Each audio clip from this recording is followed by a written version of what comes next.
नमस्कार। आज हम एक बहुत ही खास सफर पर निकलने वाले हैं। एक ऐसी कहानी जो हमें दुनिया की सबसे बड़ी और सबसे रहस्यमयी नदी तक ले जाएगी। आज की कहानी है अर्जुन और अमेज़न का धड़कता दिल। तो चलिए एक सवाल से शुरुआत करते हैं। क्या कभी सोचा है कि हमारी इस धरती के बिल्कुल बीचों बीच उसके धड़कते हुए दिल को खोजना, उसे महसूस करना आखिर कैसा लगता होगा? चलिए आज उसी एहसास को जीने की कोशिश करते हैं। कहते हैं ना कि हर बड़ी यात्रा की शुरुआत एक छोटे से सपने से होती है। और हमारी कहानी, हाँ, हमारी कहानी भी एक ऐसे ही सपने से शुरू होती है। एक लड़के का सपना जो दुनिया की उन जगहों को देखना चाहता था जहां शायद ही कोई गया हो। और ये सपना था अर्जुन का।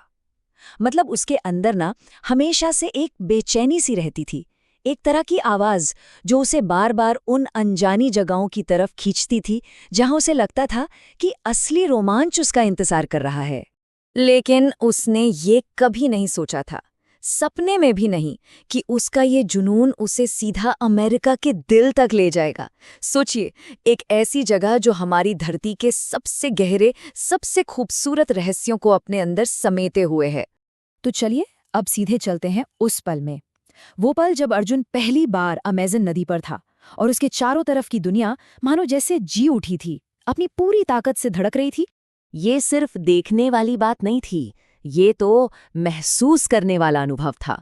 जरा सोचकर देखिए, स्किन पर वो हल्की गर्म धूप, जंगल से आती हुई वो ताजी ताजी सी हवा, हजारों रंग बिरंगे पक्षियों का वो शोर, और आप खुद एक छोटी सी लकड़ी की नाव को उस विशाल नदी में आगे बढ़ा रहे हैं।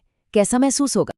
और बस इन सब का असर ये हुआ कि अर्जुन को अपने आसपास की हर चीज जिंदा महसूस हो रही थी।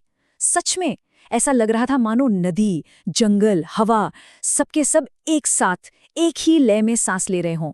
पता है, अर्जुन जिस नदी पर था वो कोई ऐसी वैसी नदी नहीं थी। अमेज़न पानी के बहाव के हिसाब से देखें तो दुनिया की सबसे बड़ी नदी है।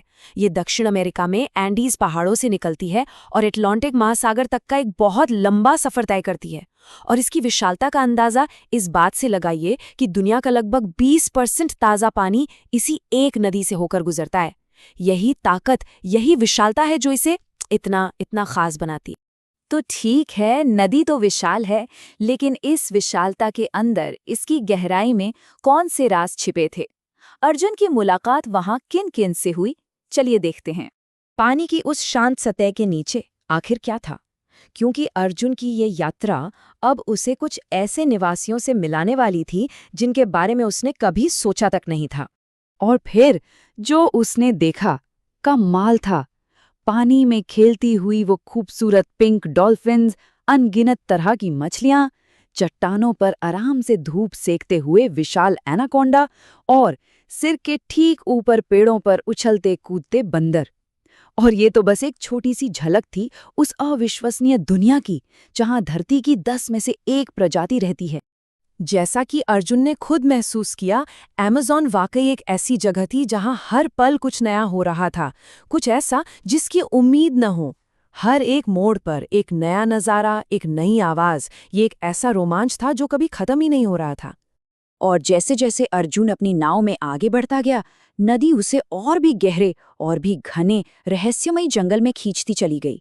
एक ऐसी हरी भरी दुनिया जहां शायद इंसानी कदम बहुत कम ही पड़े थे। उसे सच में ऐसा लगा जैसे वो किसी दूसरी ही दुनिया में आ गया हो।